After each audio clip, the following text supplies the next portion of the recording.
Good morning, good afternoon, good evening, everyone. The next Wasteless World Talks are here with Bill and Kevin and myself. And today we have another term or another word to talk about, department. And I will start today with Kevin.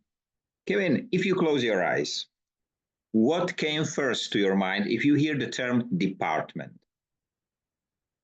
Being kids growing up in the middle of the countryside and going into the nearest big town and the department store. That was really an adventure. It had escalators, I think it was a Woolworths, and it had this huge section just with sweets, and then you go up, and the top floor was where the toys were. And for me, a department store, it was just amazing as a kid. Bill, what about you, if you hear the same term? I think of government, bureaucracy, isolated, protected, insulated places where people hide and tell you what to do. Interesting. I had, of course, today again in the noontime the same discussion. And I will explain why I came or how I came to the term. I have one talk about nothing with one of my friends. And he said that he does not like in companies departments. And in Czech, the term department, it really translated as it is, so looks even the same, is oddělení. And when he said that word, it was like a lighting, because, you know, we are being taught, or at least me is being taught that departments are important to unify and so on. But it is the word depart, separate, is in the base of the term. In German, Abteilung, and again, teilen is separation. Why do we use it for a different expression? Actually, one interesting thing is the difference between compartment and department. A compartment is something where you keep things. But if you think about it, so is a department. It's just where you keep people. It was so interesting, you know, because we came up to the police department and firefighting department, but we touched the politics as well, and we touched a lot of things. And the first answer was department store, came from Philippines, exactly like yours. But it is quite interesting because we are proud to be part of the department, and then we play in the silo. Department is a silo. It's nothing else. It's a silo, and these silos are standing next to each other, and there is no connection. Because frequently the companies have just a big vision, but everybody plays just for his team. Not only is there no cooperation, if you're in a silo / department, then you want to keep other people's fingers off of your silos, and you defend your silos, and you can and there are phrases such as stay in your own lane, which of course refers to automobiles on the highway, but what it really means is that's none of your business. So there's not cooperation. What is the opposite of cooperation? Is silos, I think, or departments. And the one thing every department has is a department head. And, you know, if you're stuck in a department with a lunatic, life can be extremely miserable, and there's just no escape. And not only that, it has not only its head, it has its own language. which usually is understood only by the people who speak inside the department. They use it for you. You do not understand a single term, but you not, or many just not, yes, not to look stupid. And oftentimes that language is in initials. And the only reason you need initials is so that nobody will understand you. So the people on the inside in the know will understand, but people outside trying to understand or listen or work with them, it yes, and we do that. Why do we do that? Well, everybody does it unless you actively work against it.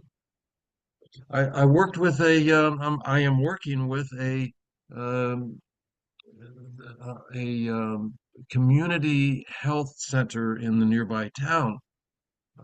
It's big. They they do a very good job. They use initials for years. Even now, I don't understand what they're saying, and so I say, "Excuse me, what do those initials stand for?" Um, because they're speaking a different language. Kevin. I was thinking, talking of different languages, how the word department, unless you work for the government, is no longer a cool word. And so now we have groups or we have teams, especially in the creative business. Then we don't have a department. We're all in a different team. I mean, when I worked in Berlin, I was in red team. And then blue team needed some help. So I was working in the blue team as well. And one thing is for sure, if you're working in both red and blue, you wind up marooned. Yes. And changed, was there with the change of the term, the change of the behavior? Nope, not at all.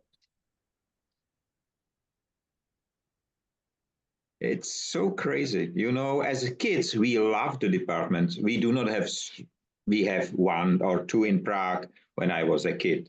Of course, it was like a big celebration because we do not have this type of stores here in my country at the time. So I do remember that. And yeah, we call it shopping house generally. We do not call it department house. We call it shopping house was the exact translation. And you know, we are speaking about a different language. Just before this meeting, I received a sustainability report by Google, written by Kate Brand, who is the sustainability manager, I think, or I don't know what's her title. It's all written how good they are and so on. And then you read in the report, which analyzed the report, that in fact, Google increased the CO2 emissions by 50% in the last 5 years because of AI adoption. Yeah. And there is generally, this information is maybe somewhere hidden in the report, but the first sight looks like, wow, that's so great, you know. And I remember the promises of which Google made in the years very well. So 50% plus carbon emissions, only AI data centers.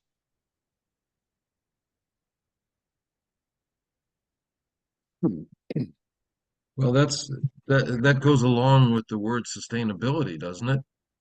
Sustainability you define so that it sounds like you're doing good. Sustainability, you get to define it. And the definition keeps changing and it's different for different companies. And then it's camouflaged by initials, ESG, which let's just keep this quiet between us and don't let anybody know what ESG stands for. And you know, it's ridiculous. As you said, the ESG, it sounds so similar to KGB. There are similarities. Very similar. Department. So, simple term. What is the what is the etymological, where did it come from, department? When did it start being used?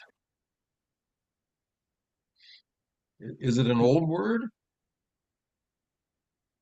Isn't it used in some countries as to define a region? Isn't it in France where they have different departments? Maybe, yeah.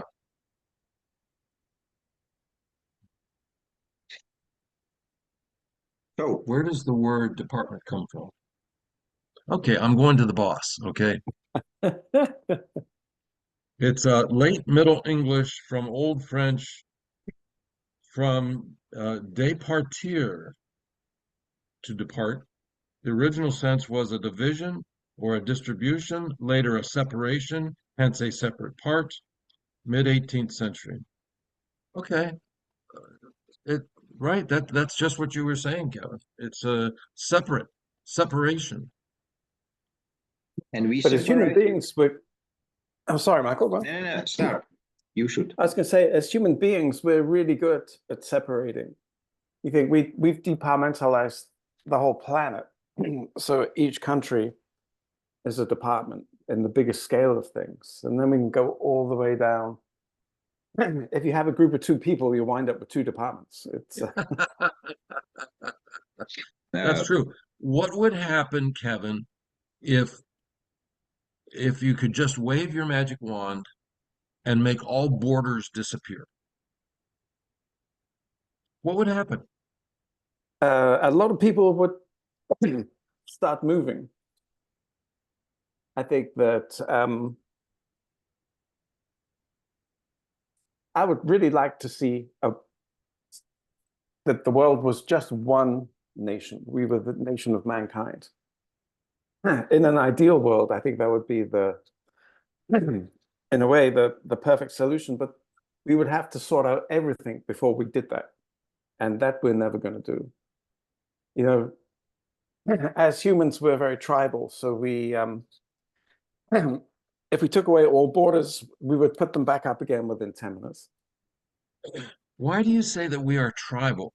Is that something that is in the DNA, or is that something that is learned by the giants who teach the people carrying the pitchforks to hate the people carrying the torches? I think the latter. You know, there was one interesting point in the discussion in the noontime. We came to the departments, and there was said by several people that departments have, and you said it as well, that have their heads. So if the globe is separated into departments, who is the head?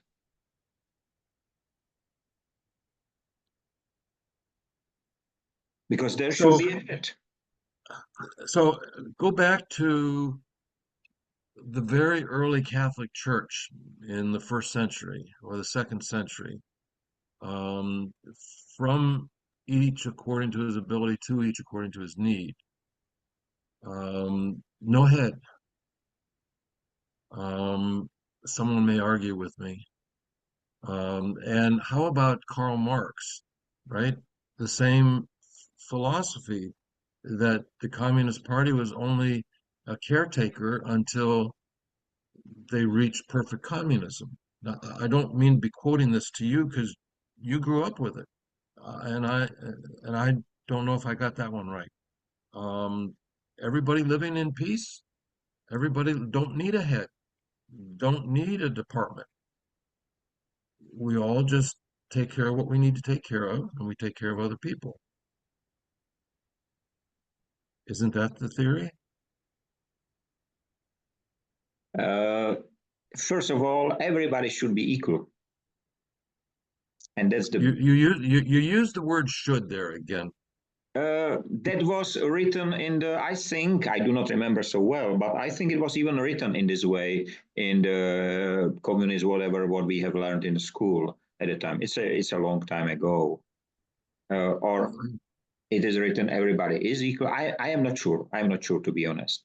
But of course, it was just another form of creating departments, because the communists who has been in the party there all the time has been the somehow on the level higher than all the rest. And I do remember my granddad when we talk about politics, and he said, Michael, how it is possible that a political party can have only 10 members and still be in parliament. When I was a kid, there was half of the country has been for this party and half of the other. And that was the power.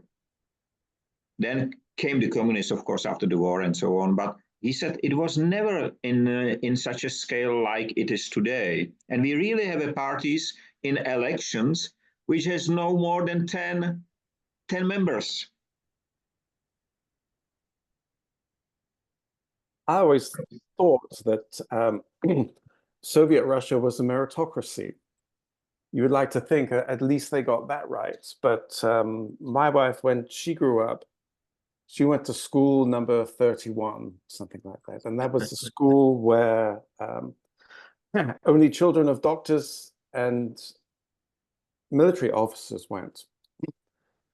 You know, and so you start to create channels of inheritance again. So still wasn't meritocracy. And the interesting thing today is that the leaders of Russia are the same people who were leading during the communist times.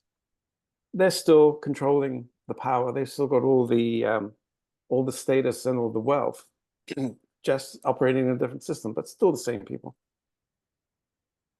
I was listening to a very interesting discussion by two people who deal with people who has a lot of money, and I mean billionaires, okay?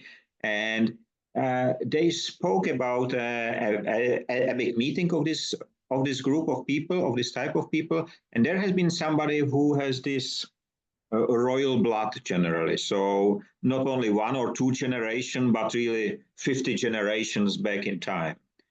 And they said, because they spoke about how to divide the finances, how to hand over the heritage to the next generations and so on. It was quite interesting discussion in Czech. And they said, you know, the royal people don't see it same as you. They divided the power, they divided the responsibility. Not everyone get the same responsibility because there is a limited number of people who are responsible, but everyone gets something out of the system. Let's say it so. And this is a very different style than the young billionaires do it.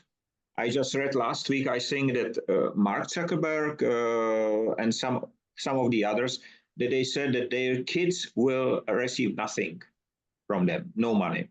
Something like that was written in the news, which still they will get some money, of course, but they do it. I can imagine that they do it because they still would like to have more money than that. I think that the coffin the interesting thing is no pockets. If you want power, the first two things you have to compartmentalize is money and access to power.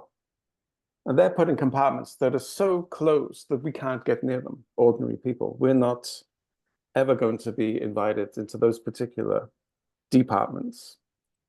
You know, they're not for us. They're for, you know, Europe is being controlled by the same families that controlled Europe in the 12th century. Some things just never change. And that is they have access to power. I would add a third thing to be acquired in order to get power, and that is you have to deal with your ethics. You have to rationalize why Michael said we should all be equal. We are all equal, okay? It's just that the giants in the system have laid expectations on top of us, and some people accept those expectations. But if you go against those expectations, then you have to say, you have to rationalize that to yourself. I'm doing this because I'm every bit as good as you are. I'm every bit as good as or worthy as you know, the giant, the next one, whoever. And so you twist or you come to terms with the ethics. Why do I treat the CEO better than I do the janitor? Right? Why? And they come up with good reasons for it, right? So anyhow, ethics or humanity, there's another word there probably. But you can't get power until you can deal with that nagging little voice in the back of your head that says that you should not be treating them differently. You should not be looking down your nose at them. You should, right? So ethics is terribly important as well. And if you can deal with the ethics, you can get all the power that you need and all the money that you need. Whatever you want, you can get. And if money is number one, you will get it, but you'll pay a heavy price for that. My question to your thought is, is it possible that the people are born without ethics, or are we all born with ethics? No. We are born with it, and we learn to, and here's why I say that. I have 3 grandchildren, 8, 6, and 2.5. When they were two, and the middle boy was barely walking, if I yelled at the older one, the younger one, a year and a half old, went over and hugged them and looked defiantly at me. They know. And if you think about it, the English public school system is an extremely expensive method used to remove ethics from the ruling class.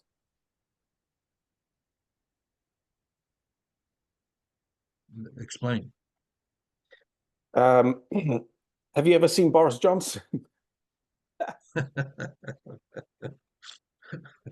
They're taught that they are better than everybody else, and that they are the natural leaders of the country, and that it is their right to become judges. It is their right to become military officers. It is their right to expect to be treated differently. And those things requires serious removal of ethics to engage with. You know, I published on July 1st the Industry 5.0 strategic implementation plans, let's call it so. It is a keynote. And the first who came back, and this is dedicated to heads of states and politicians and all these people, to help them to, when they speak about it, so they should implement it, and I would like to help them with implementation. And what is interesting, that the first who came back, it's the president of Uganda. So the ambassador of Uganda, he said he is interested. So we are in contact right now. And I was thinking, okay, so it must be a very interesting man when a president of Uganda is interested in the Declaration of Human Rights and Responsibilities and in these principles. And Uganda was one of the first countries in Africa who, for example, banned plastic bags completely and everything. So it was quite interesting. And I checked this man out. You know, he is one of the oldest serving heads of states in the world. He is still not the oldest one, or longest serving, not oldest, longest serving. Do you know when he take his role? 1986. Wow. And since then, he is the president of the country. There has been some rumors in between. There has been some war with neighboring states and so on. But still, he is in power. And quite interesting story about him. So I'm really looking forward if there is a moment, and that's exactly what I have discussed today in the morning. What is worse? A politician or a head of state which knows he is there for 5 years, or someone who really build up a nation created know that he can be there in another 50 years, who will care more about it? Isn't it the moment when you really think about where the ethics get back, where you think, okay, so if I would like to stay with the people, shouldn't the people be satisfied? Because otherwise they will come with the forks and today with the machine guns and they will kill me, of course. So there must be some way. And I think that one of the current principle of the politics, of the frequent exchange of the heads of states and politicians and so on, maybe is counterproductive. I'm not sure, but it looks like. So in the U.S., our first president was George Washington after the Revolutionary War when we beat those damn Brits. But just kidding, Kevin. And he was elected, he was reelected. So he served for 4 years and then he was reelected and they wanted him to run again. And he said, no, I'm not going again. I'm not going to be a king. We've had kings. I'm not going to be that. So he turned it down. And it wasn't until the 1930s when Roosevelt was actually elected 4 times. He died halfway through his 4th term, and Truman took over. But then they passed the amendment to the Constitution that said that 2 times max. But I'd like to get back to this ethics thing. How the heck did we ever get from department to ethics? And if you can answer that one, then answer me this.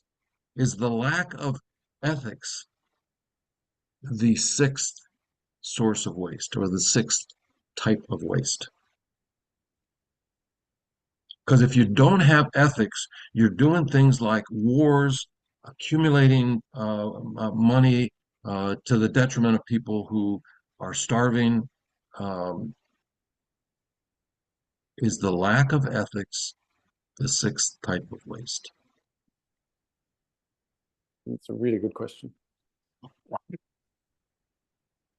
I cannot answer this question, but I can give you another question related to politics generally. You know that the United Nations was established in 1945. Do you know how many heads, so-called secretary generals, in this whole time are there? So which means the question is, how many secretary general, which secretary general in a rank is Antonio Guterres, which is currently since 2017 there? So pretty far down the list, I would imagine. 55, 65, 75, almost 80 years. What's the answer for 80 years? 9. There has been only 9 people. And here we are, why the organization is not working. Here we are, that's generally the answer. You know, so, and the longest is 9 years. So it's expected, I expect that Antonio Guterres will generally, next year probably he will get out. I'm not sure, so it should be like that, or the year after. So they are all the time, every single one was re-elected. It's not coincidence. I do not believe in that. No. Where do we find the next Secretary General? Is there some sort of election or some sort of selection process? Yes, there was one 3 years ago, if I do remember. The candidates are within United Nations all the time, so within the United Nations. And last time, I know it because last time one of the candidates was a quite young lady from India who worked for United Nations. It was quite interesting. And she didn't get a single voice. No support for her. She announced it, but not a single voice. Do we know how much a vote costs in the United Nations? I don't know. That was not the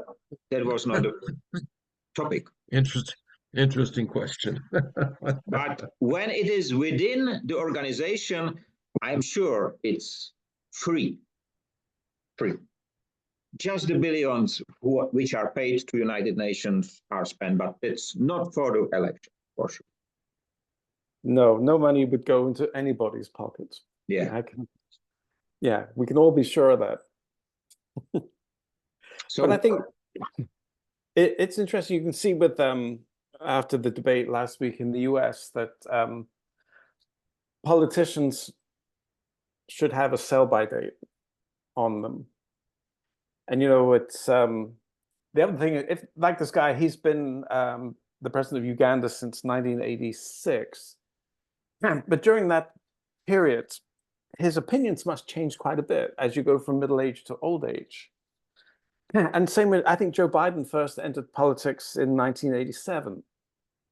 And you wonder how much he's still in the same party, but how much his thought, well, if he has any thoughts anymore, but how much his opinion and views have changed during that long time. Well, if you just think about yourself, my opinions and my goals and my purpose have changed enormously since I first got out of college, enormously. And I think that I was not wrong 50 years ago. I think that, but it has changed. It's an excellent question.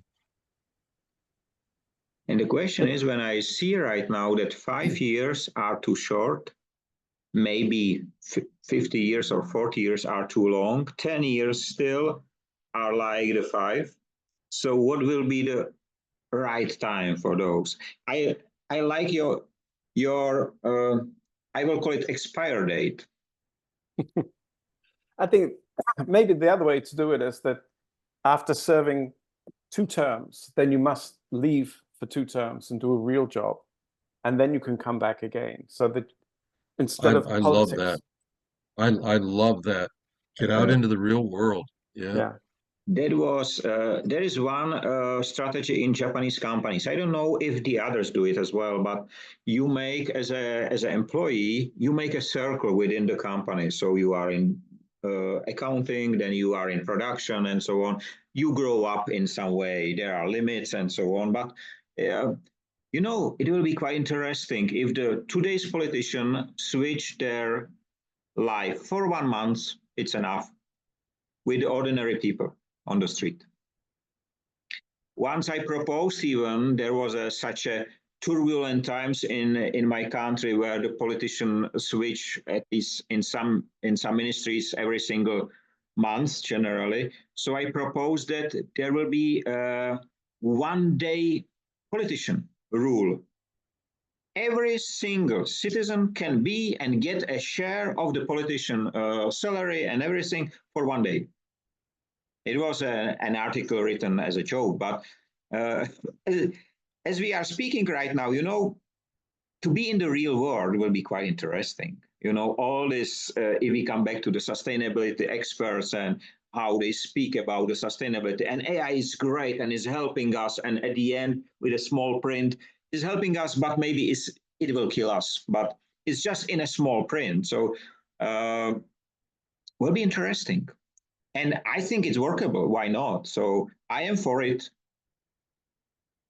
It sounds good. It's a seductive thought.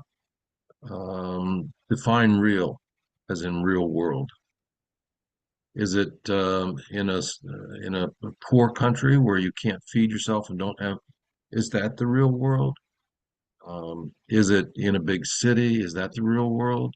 Is it on a farm? Is that the real world? I think all of them are the real worlds. The question is, who will exchange with whom?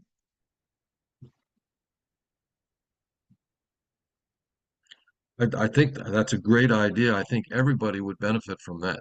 The real world person who goes to be a politician for a day, and the politician who goes to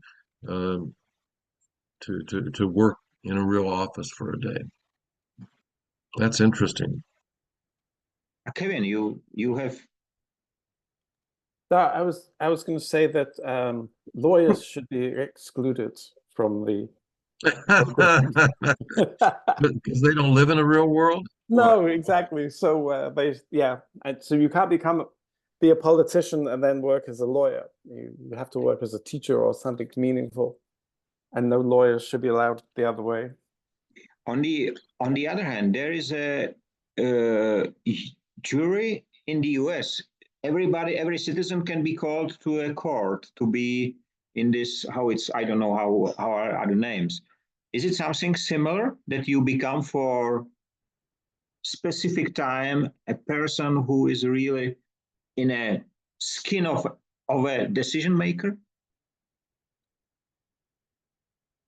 Don't you have juries and trials in your country?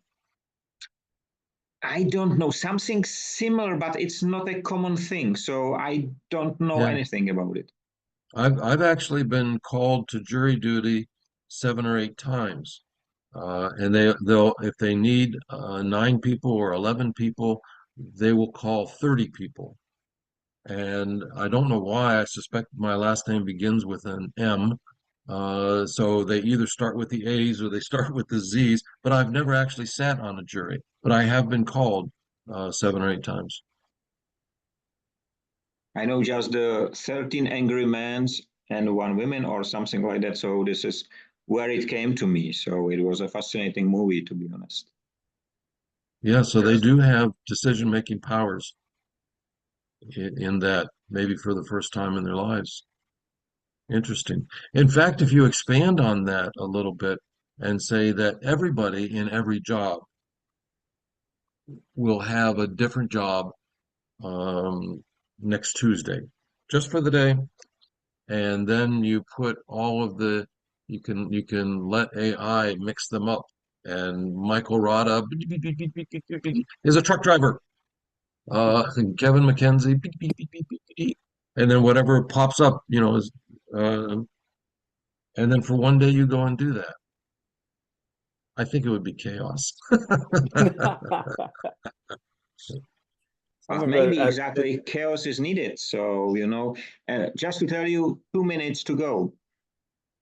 In the Danish schools, every kid goes for a week working to get work experience when they're 14 or 15.